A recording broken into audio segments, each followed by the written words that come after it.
ವಾಲ್ಮೀಕಿ ನಿಗಮ ಹಗರಣ ವಿಚಾರಕ್ಕೆ ಸಂಬಂಧಪಟ್ಟಂತೆ ಸಂಪುಟದಿಂದ ನಾಗೇಂದ್ರ ಅವರು ಔಟ್ ಆಗೋದು ಬಹುತೇಕ ಖಚಿತ ಅನ್ನುವಂತಹ ಮಾಹಿತಿ ಸಿಗ್ತಾ ಇದೆ.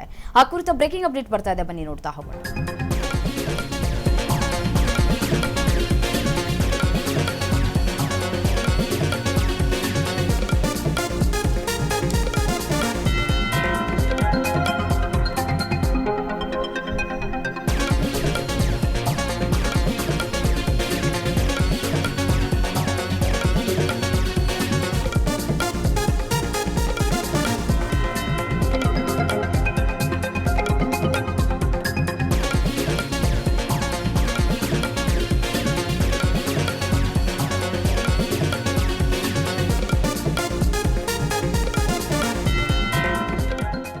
ವಾಲ್ಮೀಕಿ ನಿಗಮ ಹಗರಣ ಸಂಪುಟದಿಂದ ನಾಗೇಂದ್ರ ಔಟ್. ಸಚಿವ ನಾಗೇಂದ್ರ ರಾಜೀನಾಮೆಗೆ ಹೈಕಮಾಂಡ್ ಸಂದೇಶ ರವಾನೆ ಮಾಡಿದೆ. ಒಂದೆರಡು ದಿನದಲ್ಲಿ ಸಚಿವ ನಾಗೇಂದ್ರ ಪದತ್ಯಾಗ ಆಗೋದು ಬಹುತೇಕ ಖಚಿತ.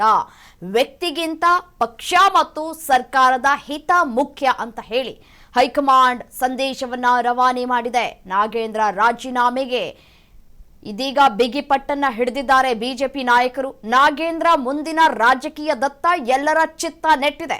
ಬಿಜೆಪಿ ಅಸ್ತ್ರವನ್ನ ನಿಷ್ಕ್ರಿಯಗೊಳಿಸೋದಕ್ಕೆ ಕಾಂಗ್ರೆಸ್ ಒಂದು ಕಡೆ ಮಾಸ್ಟರ್ ಪ್ಲಾನ್ ಅನ್ನ ಕೂಡ ಮಾಡಿಕೊಳ್ತಾ ಇದೆ.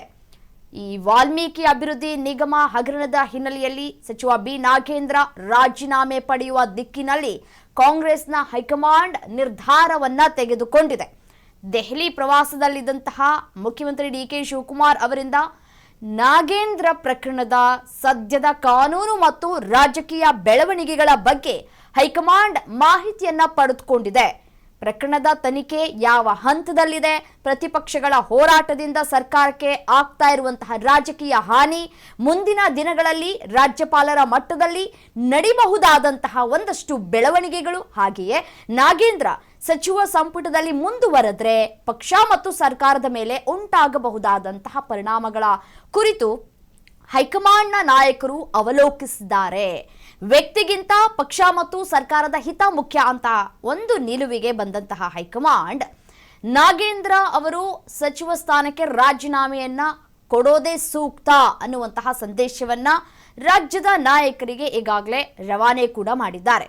ಹೈಕಮಾಂಡ್ ಭೇಟಿಯ ನಂತರ ದೆಹಲಿಯಲ್ಲಿ ನಿನ್ನೆ ಪ್ರತಿಕ್ರಿಯೆಯನ್ನು ಕೊಟ್ಟಿದ್ರು ಮುಖ್ಯಮಂತ್ರಿ ಡಿಕೆ ಶಿವಕುಮಾರ್ ಅವರು. ನಾಗೇಂದ್ರ ಪಕ್ಷದ ಹಿತಕ್ಕಾಗಿ ಎಲ್ಲಾ ತ್ಯಾಗಕ್ಕೂ ಸಿದ್ಧರಾಗಿದ್ದಾರೆ ಅನ್ನುವಂತಹ ಒಂದು ಹೇಳಿಕೆ ಇಡೀ ರಾಜ್ಯ ರಾಜಕೀಯದಲ್ಲಿ ಸಂಚಲನವನ್ನ ಉಂಟು ಮಾಡ್ತಾ ಇದೆ. ಇದು ನಾಗೇಂದ್ರ ಅವರ ರಾಜೀನಾಮೆ ಕುರಿತ ಚರ್ಚೆಗೆ ಮತ್ತಷ್ಟು ಪುಷ್ಟಿಯನ್ನ ಕೂಡ ಕೊಟ್ಟಂತೆ ಆಗ್ತಾ ಇದೆ.